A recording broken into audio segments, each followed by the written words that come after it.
debate with me, your man, Louie T. Welcome to this Louie T Network exclusive preseason week one recap. So I went through the first 6 or so games of the preseason that took place on Thursday and Friday. Wanted to come back and give you my thoughts on the games that I watched over the weekend on Saturday and Sunday.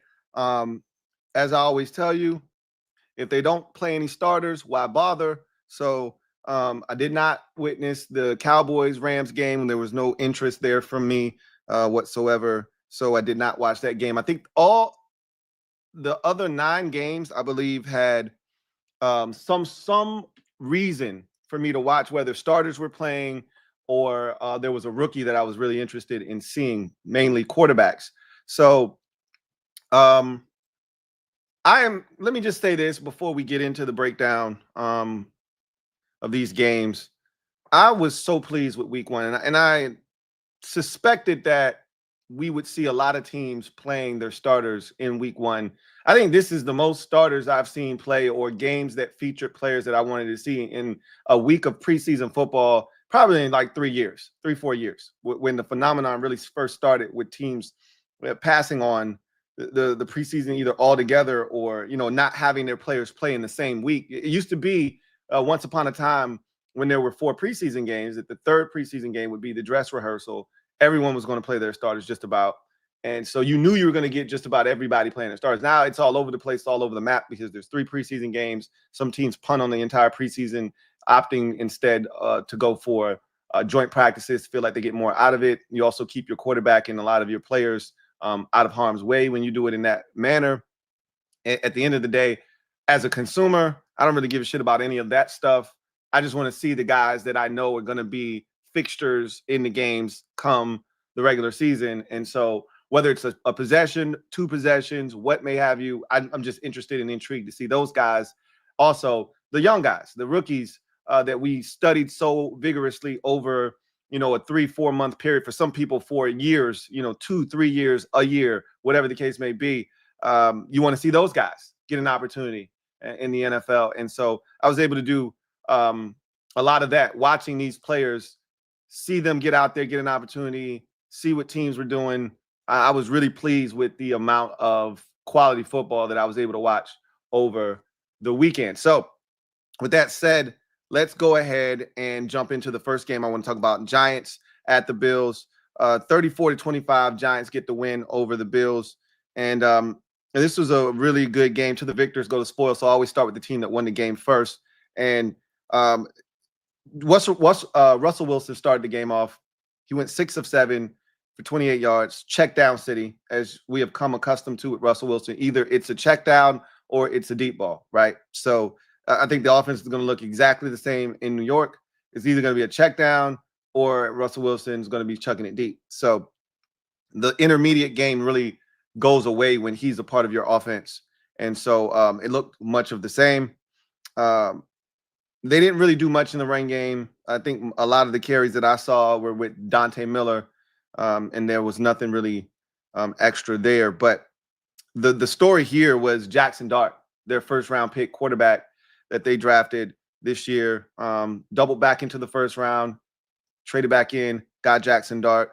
And you want to see your young guys play well. I thought he played really well. 12 of 19, 154 yards, 1 touchdown, no interceptions. Now, he could have thrown an interception. Ball got batted in the air. Linebacker dove, made an attempt at picking it off. Almost had it, but didn't come down with it. But and there was another pass that he threw deep into coverage that could have been picked off. But ultimately, I thought he was efficient. He looked in control of the offense. He looked comfortable back there. He didn't look flustered. He used his legs on one play where the pocket started to break down. He got out of there, got the first down, slid. And then obviously to finish off, the afternoon, the highlight play that you see every time someone talks about Jackson Dart, he throws an absolute dot down the sideline to Lil Jordan Humphrey for the touchdown. Really good coverage by the defender, but the ball led the receiver to the catch in the end zone. Can't do it much better than that. It was a really good day. They mixed in a bunch of screens. So a lot of the yardage that you see here they were screens that he was throwing the running backs out of the backfield, and they were getting nice chunks of yardage. But he just looked composed. He looked comfortable. That's what you want to see from your rookie in his first debut, right? In his debut start in the NFL, even if it's a preseason game, even if it's against 2s and 3s, I really don't care. I just want to see my guy look good. And Jackson Dart looked good. He looked comfortable. He looked in command of the offense. And if you're a Giants fan, you should be encouraged by his debut. On the other side of the football, another first-round pick rookie that the Giants featured in this game was Abdul Carter. God, he looks good. So just for proper context, the Bills played all of their starters on both offense and defense, with the exception of Josh Allen for the most part. And I think there might have been 1 or 2 guys out there on the defensive side that didn't play. But if you were healthy, you were out there, except for Josh Allen. I think they played 4 out of their 5 starting offensive linemen, except for their right tackle, Spencer Brown, I think, was the only guy that was out of this game. Everybody else pretty much played. And James Cook obviously didn't play, as at that time he did not have his contract. He just got that extension today. So they were pretty much fully staffed offensively. Everybody was out there. And Abdul Carter and company defensively on that first possession in particular, they came out, lights out, really took it to that Bills offense. Got penetration, got in the backfield, was disruptive, and got him off the field very quickly. Abdul Carter was in the backfield at least once or twice. He had a quick pressure on one drop back where you just go, God damn. So he is the real deal. He's going to be a problem. He looks good thus far. The defense overall was solid. I think the Giants still have a deficiency on the back end. I think their corners are going to be their Achilles heel. So it's going to be paramount that they're able to stop the run, number one, and number two, be able to get to the quarterback and disrupt their timing, because I don't know if their secondary can hold up consistently or not. But if you're a Giants fan, again, all you're looking for is vast improvement. And you saw that in this first preseason game. And again, when the Bills had their starters out there, the Giants didn't have Dexter Lawrence out there, but they were hyper competitive. They looked the part.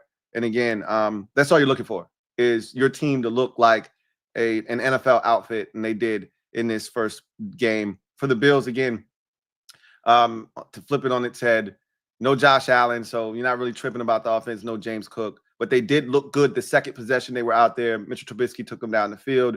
They got in the end zone on a Dawson Knox touchdown. And that was pretty much it for the offense. The defense was fine. Gave up a field goal on the first possession with Russell Wilson out there. And then the second possession, I believe they were out there for a second possession, maybe only one. They didn't give up anything. And then Jackson Dart really started to take control of the game. So solid performance by both teams, honestly. And if you're a Giants fan, you should be encouraged by what you saw. A lot of the things you had heard and seen at training camp, you saw on the field, and mostly Abdul Carter's dominance. You saw that those flashes in this ball game. Next game up, Texans at Vikings. Vikings get the win 20-10. Really, this was all about Minnesota. The Texans really didn't play anybody noteworthy. There was no C.J. Stroud in this game. And so you really were just here for J.J. McCarthy. Or at least I was. I can't speak for anybody else. I was really just here for J.J. McCarthy. And he got out there. He had, I want to say, 2 possessions that he played. First possession, I believe they went 3 and out. Or no. First possession, that was his only possession of the game, J.J. McCarthy. I thought he looked solid. J.J. McCarthy on the day was 4 of 7 for 30 yards. I thought he, again, this is for all intents and purposes, his first go round. He did play last year in a preseason game versus the Raiders, but that was the one and only game that he played in. He did not start that game, and obviously he got hurt and missed the entire rookie season. So to see him back out there was good. To see him go out there and look, again, composed, mature. He looked, prepared for the moment. A critical 4th down, they went for it on his one and only possession. He runs for it on 4th and 4, picks up the first down, gets them into field goal range. They ultimately settle for a field goal. So I thought he was able to go out there in his one possession of work, get the job done, use his legs when necessary. A lot of people forget he's a really good athlete. So I've said this already. I think every single one of those quarterbacks in that 2024 draft class that was selected in the first round has a chance to be really good in this league. We've never seen a draft like that where, 6 guys go in the first round. We've never seen that. Not 6 guys go in the first 12 picks. We've never seen that. And I don't think when you get a draft class that big of quarterbacks in one round, when it's 5 of them, usually like 1 or 2 of them pan out. And the other 3, stink or might be serviceable NFL backups, whatever the case may be. Just think about 2018 and that draft class of quarterbacks with Mayfield and Darnold and Jackson and Rosen and I'm forgetting one, Allen, right? That was 2018. Allen, Jackson, Mayfield all turned out to be really good quarterbacks. Darnold, I think the jury's still out on him, even though his first act was not successful. We're still trying to figure out if it works out for him in Seattle, then we could put him in that, Baker Mayfield category. If it doesn't, I think he's a bust at this point. And we all know Josh Rosen, did not work out. So when you see drafts like that, where a bunch of guys get taken, a lot of times it doesn't work out. 2020 is another really good example of a draft where it works out. And look, if it's 5 guys taken and 3 of them work out, that's a successful hit rate in the draft for quarterbacks in one round, right? 2020, you got Justin Herbert, Tua Tagovailoa, you have Joe Burrow, and I think that was the extent of the first round, if I'm not mistaken. Jordan Love also went in the first round that year. So 4 guys, and then Jalen Hurts went in the second round that year. But if you're looking at that first round in particular, 4 guys went. All 4 of them have a chance to be really good. I'm still like iffy on Tua. Tua is a really solid NFL quarterback, but we'll see. The concussions may ultimately be his undoing, and we'll see what happens. Jordan Love, I think he's a really good quarterback, but we're going to see what happens with him. He's kind of been, solid. He's been really good. But the targets around him have been up and down. We're going to talk about that here because Jordan Love did play in his preseason game. So I think that draft class has a chance for all 6 of those guys to be really good. McCarthy looks solid, walked away, feeling good about him. And that was the extent of this game. Again, I do want to make mention of this being somewhat of a Sam Howell apologist. Sam Howell, I think his demise has been grossly exaggerated. I've had people at me on various platforms. I'm getting people at me on IG. I'm getting people at me on X. Anytime somebody posts, "Oh, Sam Howell is, one step out of the league. Sam Howell is struggling in Minnesota," and I'm like, why are y'all at me with this shit? I honestly don't care enough for you to be at me. But I do care enough to just stick around for an extra, possession or 2 just to check on Sam. And I just want to let everyone know that cares. Again, not that you should. He went 11 of 13 for 105 yards, and he led a touchdown drive.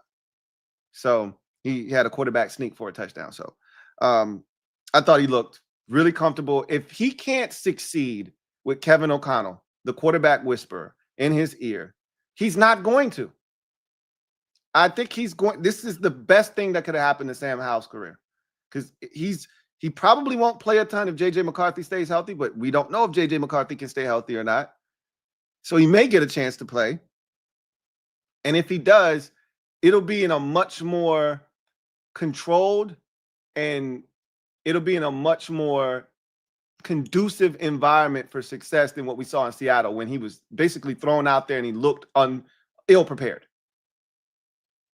I think he'll be fine in Minnesota. But that was the extent of that game there. You move on. Steelers at the Jags. Really was here for the Jags. I came for the Jags. I stayed because of the Steelers rookie running back that they took in the second round, Caleb Johnson. So I forgot all about him being in Pittsburgh for a second. So I was ready to turn it off. And then I went, oh, they got Caleb Johnson. I guess I'll hang around for a little while. So let's start with the Steelers. They won the game 31-25. Lots and lots of Mason Rudolph and Skylar Thompson in this game. Both actually played really well. But like I told you, I was really there for Caleb Johnson, and then it didn't hurt that I saw Roman Wilson get a couple of targets and make a couple of catches in this game, and that was good to see because obviously he really didn't contribute at all last year. Wanted to see how he was faring in Pittsburgh, and he looked good on his 2 catches in this game. Do a little wide receiver screen to him. He darted in and out of traffic, picked up a nice gain. But Caleb Johnson, I don't know what it is about these Steeler running backs. When they get to Pittsburgh, they put on that white and black and gold, and they just look slow as hell. Because Caleb Johnson looks slow as hell. And I think it might be the number, too. I was like, man, you can't get Mason Rudolph up off that, too, man. Tell Mason Rudolph as, hey, bro, you got to give me number 2, bro. You got to go get some other shit. He got there first. He's a veteran. Of course, you can't do that unless you're willing to pay him, and maybe Mason Rudolph's not willing to come off for 2, and maybe it's not that important to Caleb Johnson. The 20 looks nasty on him. Just going to be honest, and it made him look slow, and wasn't the best blocked, opportunities for him. But we'll see, if he continues to improve within the scheme that they have, or what may have you. But kind of an inauspicious debut for Caleb Johnson, to say the least. You move over to the Jags side of things. Obviously, we were here, or not we. I was there for Travis Hunter, and Trevor Lawrence was playing. So, can I just say that this is this not an important year for Trevor Lawrence? I feel like it is. I feel like for some reason he gets a pass. Is it just me, or does he just get a pass? No one really. Maybe it's because of the market he plays in. He plays in Jacksonville. Nobody gives a shit. They're swimming in pools while a football game is going on. They don't care, right? They care about SEC football more than they do the Jacksonville Jaguars. Maybe that's what's going on there. I don't know. But feels like Trevor Lawrence should be under a microscope. And like, if we talk about coaches having a hot seat, we should be talking about Trevor Lawrence. Like, he's been very, very inconsistent throughout his career. The injuries, they've played a little bit of a part in it, but I just think he has been wildly inconsistent and somewhat of a disappointment to this point. Am I alone in that thinking, or am I tripping? Or are you with me? I don't know. But I thought he looked really, really comfortable out there. I like that he didn't force it. They had a 3rd and long, and instead of him trying to force the football into a tight space and throw an interception, which is something that he usually does, he actually checked it down to Travis Hunter to see if he could make a play. He couldn't break the tackle. They had to settle for a field goal. He was disappointed, you could tell. But I also hated the fact that he got one of his receivers lit up through a hospital ball over the middle. I'm like, it's preseason, bro. What are you doing? Why are you getting one of your dudes absolutely plastered here? Dude got up slow and everything. Like, what are we doing, guy?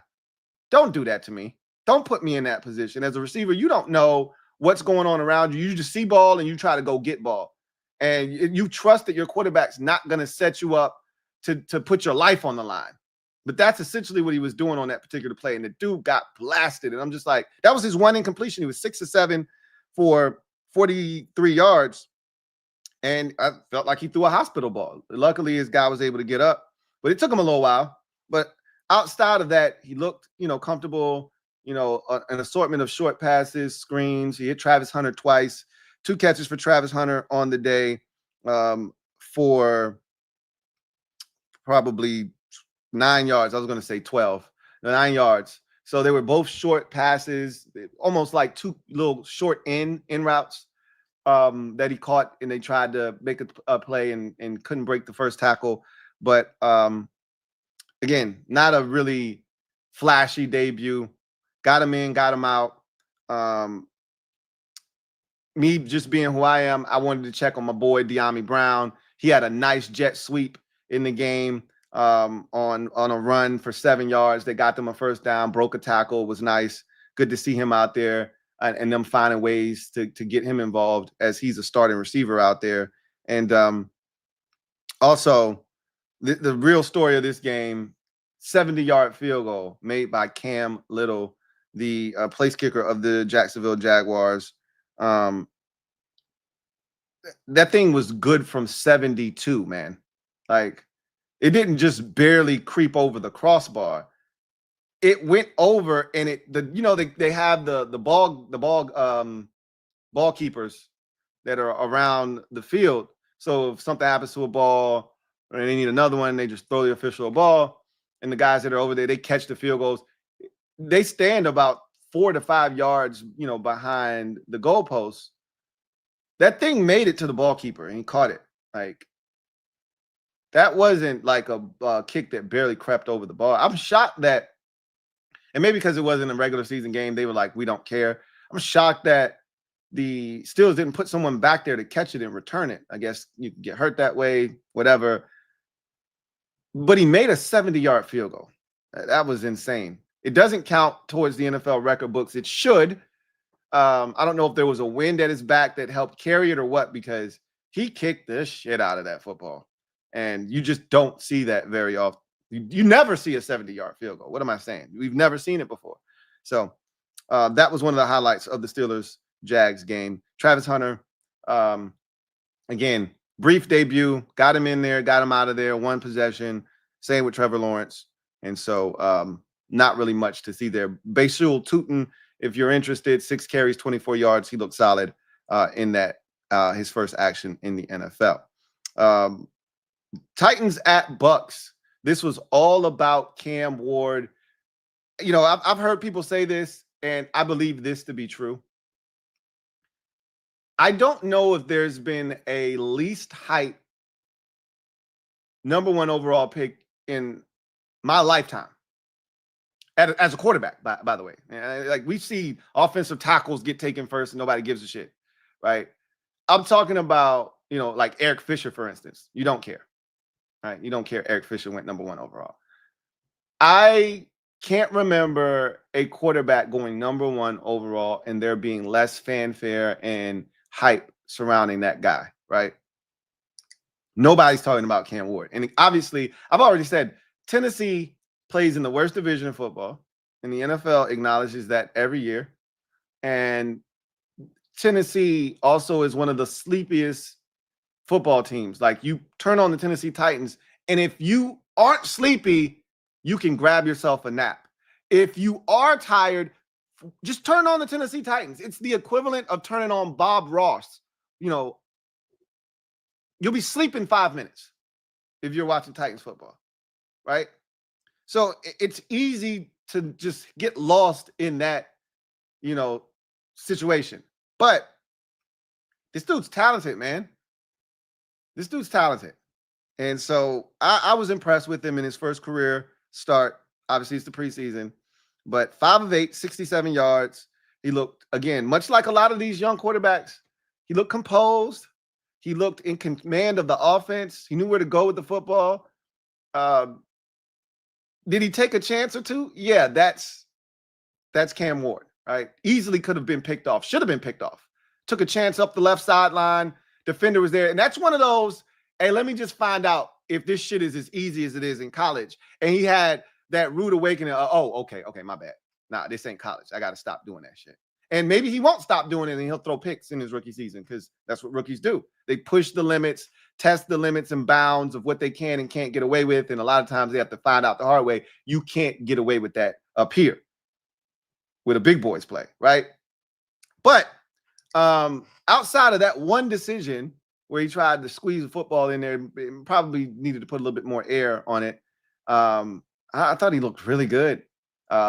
He's got this thing where he likes to drift in the pocket. He did it in college. He just drifts and drifts. That's not good. He's going to get sacked that way, or he's going to, at a bare minimum, he's going to induce unnecessary pressure on himself and force himself to have to flush out of the pocket unnecessarily. But he loves to drift and drift and drift and drift. And he's got the arm talent to be able to do that and still get the ball where he wants to go. But you live dangerous in this league when you do that. He does that. That's the only thing I would say that he needs to continue to get better at. But he looks the part. And he didn't even run in this game. That's still a weapon that he has at his disposal that I think we'll see over time. But he had another play that he threw the ball out into the flats, and there was a defender there, and he got it over that defender's hands. But that thing's a little bit lower. It might get picked, or it might get deflected in the air and then picked. So he's got to be careful with that. But ultimately, I thought Cam looked good. He led him on the first possession. It was basically a 3-and-out. The second possession, he came on the field, took him all the way down the field. They got in the end zone on the ground, and that was his afternoon. 5 of 8, 67 yards. Thought he looked really good. And he hit Calvin Ridley 3 times for 50 yards on that possession. He said Calvin Ridley's, one of the best receivers in the league, and he was hitting him over and over again in this game. And they're off to a really good start. I had forgotten Tyler Lockett was there. He caught a little shallow cross that got him inside the 5-yard line and set him up to score. And I was like, oh shit, Tyler Lockett, that's going to be a good target for him too. They got some solid weapons around him. It's not great, don't get me wrong, but it's good enough. He can thrive in the environment that they've created around him if they can run the football. I think that's going to be important. They got to be able to run the football to take some of that pressure off him and not make him feel like he's got to go out there and do everything himself. As for the Bucs, I was there, so really nothing here to see. They did have Emeka Egbuka out there. He had 1 catch for 21 yards. They tried to hit him on a touchdown. It was just it was double coverage. He wasn't catching that football. But outside of that, I thought Kyle Trask looked really good. I've been waiting to see him look like a competent NFL backup, because every time I see him, I'm like, yeah, I don't know about you.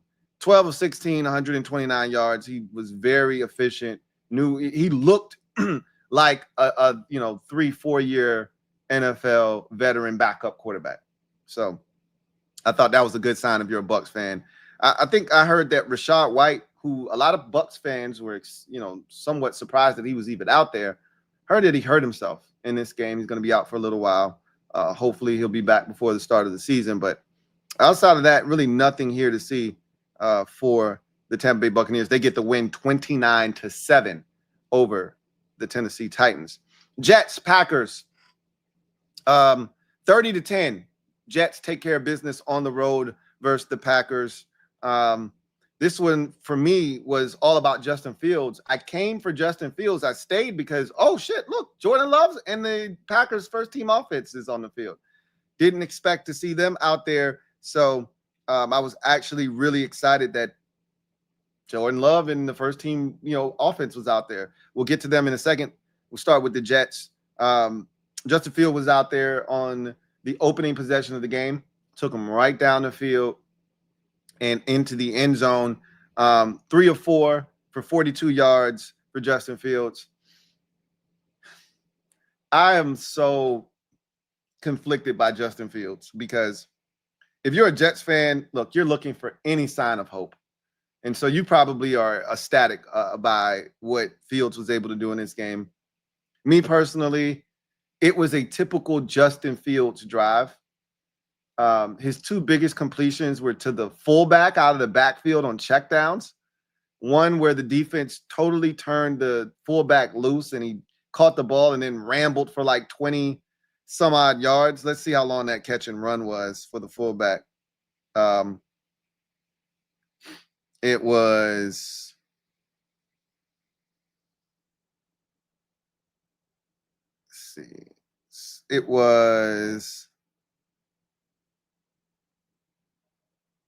my guess is 21 yards. So yeah, he ate well off of checking it down. 2 of his 3 completions were check downs to the fullback. And then, his 1 miss was an out that he should have completed, but he threw it wildly incomplete. And I'm like, there's Justin Fields. He used his legs a couple of times to bail him out of trouble when he didn't like what he saw. One of them, it was a 1-yard gain. The other was a 13-yard scramble on 3rd and 7 for a touchdown. And so that was his day, essentially. Justin Fields remains an enigma for me, but he's off to a good start with the Jets. First possession, one possession, 1 touchdown. Can't do much better than that. So we'll see if he continues to be what they need him to be. If the defense is good, I think he showed that with the Steelers last year. If the defense is good, he can manage the game and put you in a position to win. Just don't expect to score a boatload of points with Justin Fields as your quarterback. But if you play really good defense, he can win you a game 23-17. And he showed that last year with the Steelers. They won a bunch of games while he was starting in relief of Russell Wilson to start the season last year. The Steelers started like 6-2 last year. And they just weren't scoring points. And that's why they made the switch. It's going to be the same thing with the Jets. If they can hold teams down, they're going to have a shot. If they're not playing top-notch defense, I think they're going to be in trouble. Then you go to the Packers side of things. Jordan Love was out there, and I think he injured his finger in this game, if I'm not mistaken. I don't know if he injured his finger in this game or if he did it in practice, but I think he's supposed to have surgery. But it's like minor, and they think he'll be ready for week 1. That's not what you want to hear with your starting quarterback, but he went 1 of 5 in this game. Now, that for 7 yards, very misleading. If you didn't watch the game, you would think, well, damn, what is Jordan Love out here doing? It's the same shit, different toilet with this Green Bay Packers team. Bunch of drop passes. This is why I'm so disgusted with what they've surrounded him with. That's why I'm so happy that they finally drafted a first-round wide receiver in Matthew Golden. Guess who the one catch was? The one completion was, too. Yeah, Matthew Golden. Like, there were 3 drops of his 5 pass attempts. 4 of his incompletions, or 4 incompletions, 3 of them were drops. Flat out drops. Romeo Doubs, I think, had 2 of them. And I want to say might have been Malik Heath might have had the other drop. But you're just looking around and you're saying, I can't get jiggy with this shit, man. And then Golden, was the only one to catch the football. But ultimately, the first team offense was largely ineffective because they couldn't catch the football. And so Jordan Love's day was abbreviated because of the inability of his receivers to catch the football. But outside of that, that was basically it for the Packers. They lose the game 30-10. But the big story for them, Jordan Love with an injury to his finger. And they're just hoping that he is ready to go to start the season off, which seems like an issue for Jordan Love. Last year, if you remember, in the first game of the season against the Eagles over in Brazil, he hurt his ankle in that game, and that was something he was dealing with throughout the course of the year. So I think he hurt his ankle maybe and his groin. So he's just got to stay healthy. That's something you want to see if you are a Packers fan. Cardinals hosting the Chiefs. Cardinals get the win 20-17. Very inauspicious start for the Cardinals. They fumbled the opening kickoff, and the Chiefs recover, which led to one of the craziest box stats you'll ever see. I remember watching the highlights at the halftime show of I think it was the Dolphins and Bears I was watching, and they were at halftime, and Patrick Mahomes had one completion on 1 attempt for 1 yard and a touchdown. I'm like, how did that happen? Well, now, because when I watched the game, I figured it out. They fumbled the opening snap. He handed the ball off to Isaiah Pacheco. Pacheco got like 6-7 yards. He then threw into the end zone. It was incomplete, but they called pass interference, put the ball at the 1. He then threw a fade to his receiver. Touchdown. 1 pass, 1 attempt, 1 completion, 1 touchdown. That was it for Patrick Mahomes. Andy Reid said he would get 1 possession, and he wasn't kidding. He got out there on a short field after a sudden change of possession, and he only threw 1 pass, and he was out of there. So that was it for Patrick Mahomes. Now, the guy that caught the fade, Jason Brownlee, pretty impressive stuff, man. They might have high hopes for this kid. He's tall. Let me see how tall he is. Jesus. He was about 6'5", 6'3", 202 pounds. Man, he went up and got that football on that back shoulder fade. Made it look easy, too. Wasn't the best of throws from Mahomes, but he went and got that thing. And that was that. And I shouldn't have started with the Chiefs. They lost this game, but it just was crazy with how the game started. So the Cardinals fumble the opening snap. Chiefs end up taking advantage of it. But Kyler Murray was actually really sharp in this game. 7 of 8, 96 yards. The problem is the 1 incompletion was such a bad interception he threw. It's like, my God. People were adding me on X, like, yo, did you see this shit? And I'm like, no, I haven't watched the game yet. But then you see the play and you're like, oh, vey. I mean, I don't know what he was seeing there. I don't know what he was doing. Like, he literally threw the ball right to that defender.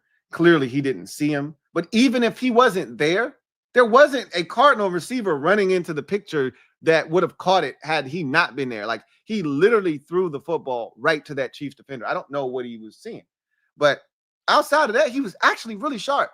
He connected with Marvin Harrison Jr. on a deep dig for 15 yards. He hit Trey McBride for a 21-yard gain. Like, he was sharp. Outside of that one mistake, he was really sharp. So outside of that one miss, which was a bad one, and that's the shit that gets Kyler Murray in trouble, right? All this good, and then something undoes all of the good, right? And that was essentially the interception he threw. But he was sharp in this game. 7 of 8, 96 yards. Obviously, the one interception was not very good. But the Cardinals, they're a very interesting team.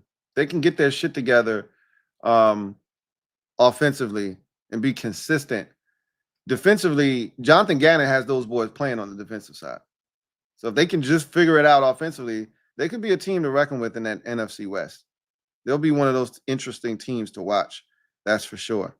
Moving right along, Broncos and 49ers. I was only there for Bo Nix. And, you know, Sean Payton's an old school coach, similar to Andy Reid. They believe in playing their starters as much as they can in the preseason, you know, without being reckless.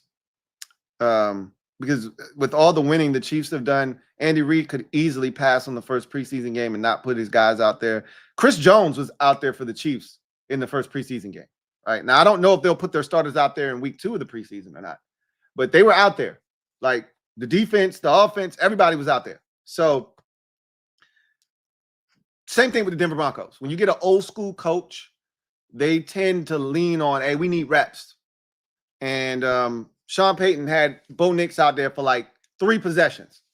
I wasn't pleased with how things went on the first possession. Put him back out there again. I think he might have played 3 possessions. He played 2 possessions, I think. You know, I think he played 3 possessions. They had an intentional grounding in the end zone. So that was a bad possession. They had 2 field goal drives. And then I think he came out of the game after that, if I'm not mistaken. I could be wrong, and he could have had 2 possessions in the first quarter and then 1 in the second quarter. But he played quite a bit. And that is evident by the amount of attempts he had throwing the football. 6 of 11 for Bo Nix in this game. You know, you generally don't get that many pass attempts from a starting quarterback in the first preseason game. But he was out there quite a bit. 6 of 11 for 31 yards. I told you he had an intentional grounding where he was in the end zone. He was pressured, and he threw it away to no one. And so they had a safety on that particular play. But he was solid, though. You know, Cortland Sutton had a drop on what would have been a nice sizable gain. So I thought Bo Nix was really solid in the game overall. They also have a young running back in RJ Harvey that a lot of us who, you know, follow the draft closely and watch these prospects was really intrigued by. You know, my team needing a running back in the draft, did a lot of running back homework. RJ Harvey was one of the guys. And he looked solid. 7 carries, 25 yards. His largest run was of 11.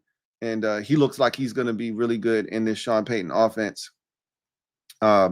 So tons of Bo Nix in this game. Got to see a lot of RJ Harvey in this game. So also, man, geez Louise. I think my favorite pass rusher in the NFL right now is Nick Bonito of the Denver Broncos. I just love watching Nick Bonito play.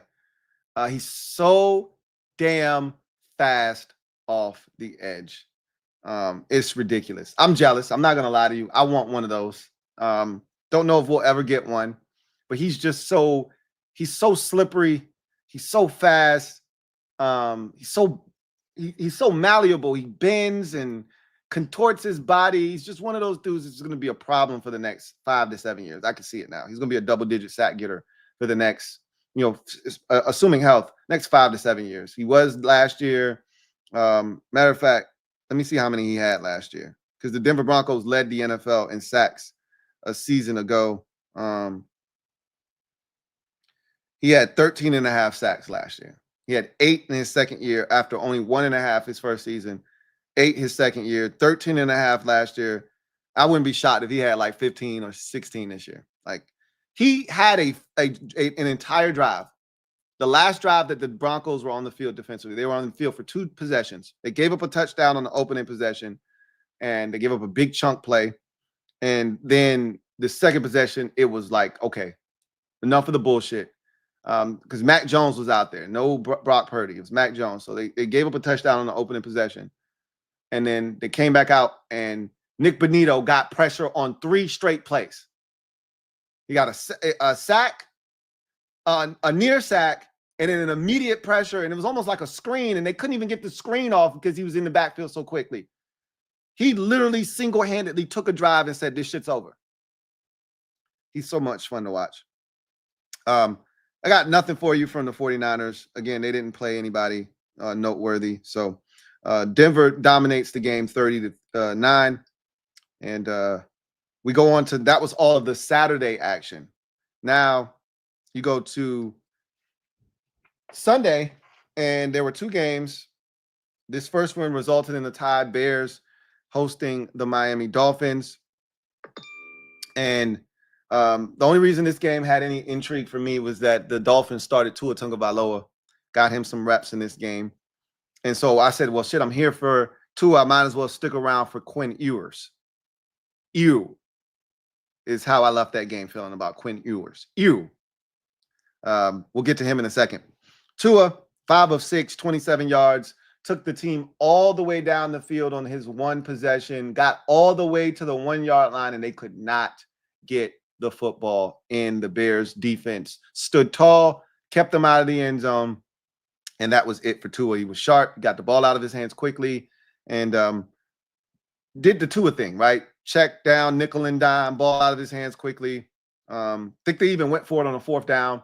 Tua was able to make the completion on the 4th down to keep the drive alive. So it was a solid drive for him. Ollie Gordon, another running back, because, again, we were really heavy on these running backs. A guy that we saw as like a Brian Robinson Jr. type, player, if they were going to take him later in the draft. Had a nice 21-yard run, but he looked slow, wouldn't be honest with you.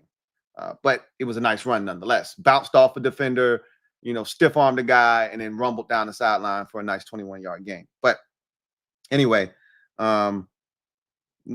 you didn't get to later in the game. Remember, Zach Wilson is now in Miami as well. He was solid. He came in, did his thing. He was solid. But Quinn Ewers is who we wanted to see. A guy that a lot of people think could take Tua's job in Miami. Not a great start for him. 5 of 18 for 91 yards in this game for Quinn Ewers. A lot of erratic throws, some of it due to pressure, some of it due to him just having, the time, not necessarily the separation he's accustomed to playing at Texas with guys who just get wide ass open. So he's going to have to make the adjustment of being a little bit sharper. Again, he wasn't playing with the best group of guys on the field. The Bears were doing a really good job of getting pressure on the quarterback throughout this game. So he fell victim and prey to some of that. But he's not a very mobile guy either. That's one of the things that could hurt him at this level. He just doesn't run very well. So it showed in this game. 5 of 18, not what you're looking for from Quinn Ewers. I really don't have anything to say with the Bears, as they didn't play any of their starters. I did see Luther Burden out there, so that was something that I did, kind of hone in on while the Bears had the football early on in the game. He had 2 catches for 29 yards and a 16-yard wide receiver screen.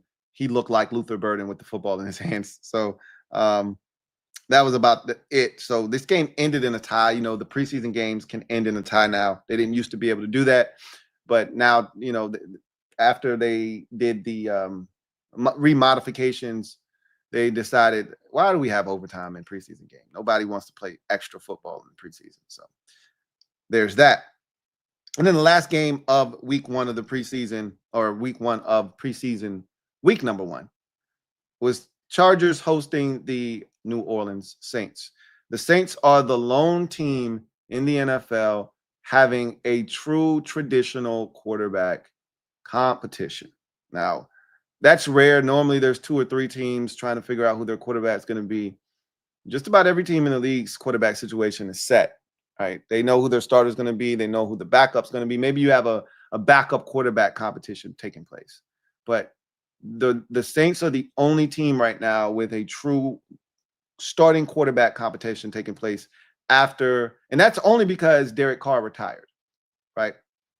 If not for Derek Carr retiring, after his shoulder, started to give him problems, the Saints wouldn't have one, and we wouldn't have any quarterback competitions. So that was the only reason I was here, because the Chargers weren't going to play any of their starters.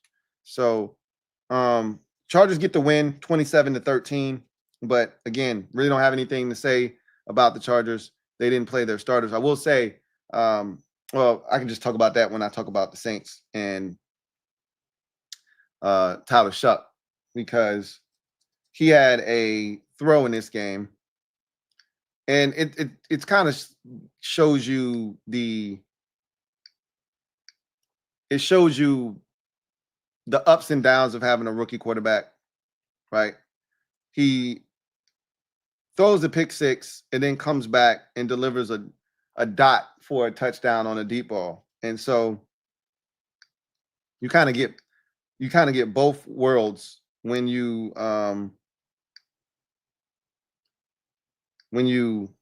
assess his game. And that's generally what you get from rookies. I talked about Cam Ward putting the ball in harm's way, once or twice, really once, but there was another throw where it barely got over a defender's hand, and you're like, ooh, that was a little risky and dangerous. You usually get that with rookies. They're testing the waters. They're trying to see what they can get away with. You've been playing against your teammates all camp long. Now you're finally getting to go up against a different colored jersey. You want to see what you can get away with. And it's interesting. So let's talk about, like, Jake Haener. We're not going to include him in this quarterback competition. Like, they can tell us that he's in this thing all they want. Jake Haener is not in this quarterback competition. Jake Haener is an NFL backup at best. I don't even think he's that. But Tyler Shuck and Spencer Rattler are the two guys vying for QB1 honors and distinction in New Orleans. Rattler got the start. I think he's ultimately going to be their week one starter. He was 7 of 11 for 53 yards in this game. The problem with Spencer Rattler, however, is that he was sacked 3 times and fumbled one of those sacks, fumbled the ball, and it was recovered by the Chargers. So he's got an issue with, not losing yards and not putting the offense behind the sticks and taking, bad sacks, things of that nature. So he's just got to clean that up, get rid of the football, get out of there. He's an athlete. He's got enough wheels to get out of there, make something happen when things start to break down. But I actually thought he was solid throwing the football. It was just taking the sacks and, ultimately having a turnover because of one of those sacks he took. But he ran it 3 times for 22 yards to Spencer Rattler. And that's why I said he's an athlete. He can move. He's mobile enough to hurt teams with his legs. I would like to see him do that a little bit more. But ultimately, I thought he was fine. So Shuck comes in the game. I think Spencer Rattler played the first quarter and a half. Shuck comes in like midway through the second quarter and plays basically until like the late stages of the third, maybe early stages of the fourth. And Shuck goes 15 of 22 for 165 yards, which is really solid. Like, he was really solid for 1 touchdown and 1 interception. So the 1 touchdown, 1 interception is what you really want to focus in on here, because it's the gift and the curse of a guy like Tyler Shuck. So young quarterbacks, generally, if they make a mistake, it's one of 2 things, maybe one of 3 things, I should say. A lot of times they try to fit balls in tight spaces that they don't belong. They think they have those college flashbacks where, I used to be able to get that ball in there against Louisiana Tech. Well, you're not playing Tulane, right? These guys are all Sunday football players. A lot of those guys you were playing against in college, Saturday was it for them. There is no Sunday for them. And so you still think, hey, I can fit that in there, and then you have to find out the hard way. No, you can't. And then a lot of times with the young quarterbacks, you see them throw the football placement-wise on an outbreaking route inside, right? 90% of pick sixes in the NFL are outbreaking routes that are thrown too far to the inside and late. And this was exactly the carbon copy pick six. Now, this was a great play by the Chargers defender because it did require him to jump the route, which he did beautifully. But it was also late and to the inside on an outbreaking route, which you cannot do. And he jumped it, dove, picked it off, got up, ran down the sideline, scored a touchdown. So you throw a pick six, which is the absolute worst thing a quarterback can do, right? You turn it over and you compound matters by having it be a throw where a guy has a clear path to the end zone. You're going to throw an interception, throw it where there's bodies around, where he can't, hurt you on a return, and let your defense, help you out and get the ball back to you, right? So the thing I loved about Shuck in that situation is he didn't drop his head. He didn't come out. He wasn't gun shy.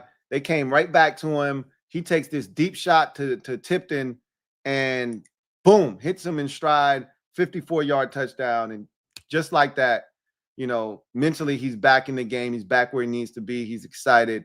And you want to see, because mistakes are going to happen. Mistakes are going to happen. You want to see how your young quarterback responds to a little bit of adversity. That's, if you're a Saints fan, like I hate the interception. I hate the pick six. I don't want that. But I love seeing the response to that pick six. I remember talking about Trey Lance when he came out in that 2021 draft. I believe it was him, Trevor Lawrence, Zach Wilson, all those guys in that 2021, and Fields, if I'm not mistaken, all in that 2021 draft. And I remember saying the thing that scares me with Trey Lance is he had no adversity in college. He had 1 year as a starter. He won every single game. He barely made any mistakes. They won the national championship. The next year was COVID. He played in one game. It was like an exhibition game. There was never any adversity he faced. He gets to the NFL, and immediately he faced adversity, and he did not handle it well. He did not handle it well. Immediately he gets injured. He's, waffling back and forth. He finally gets to play, gets injured again, but the play was up and down anyway. And you just want to see guys like no one, and I mean no one, has had more adversity than Tyler Shuck. Man played on the same college team as Justin Herbert at Oregon. Justin Herbert is on his second NFL contract, and Tyler Shuck is just getting into the league. I mean, that's pure insanity. Man's been through multiple knee surgeries. Like this is a guy that has been through it all. So, he can handle adversity, and he showed that in this game. I like that. So, anyway, I digress. So, that was week 1 of the preseason in a nutshell. I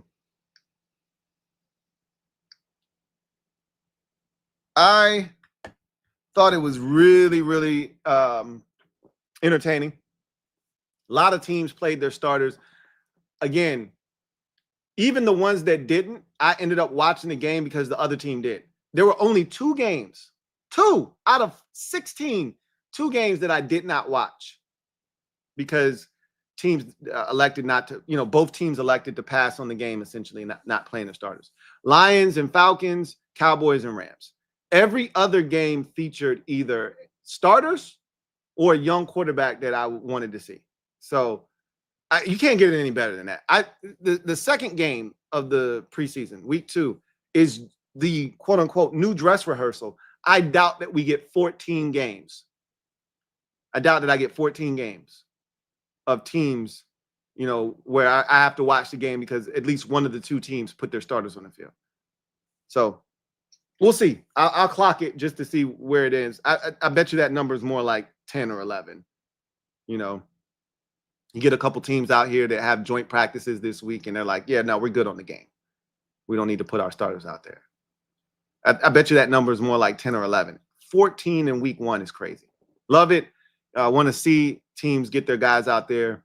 I guess if I had to pick the best performance, it'd be Shedeur Sanders, given the circumstances, and for him to go out and play the way that he did. It sucks because he just injured himself at practice today.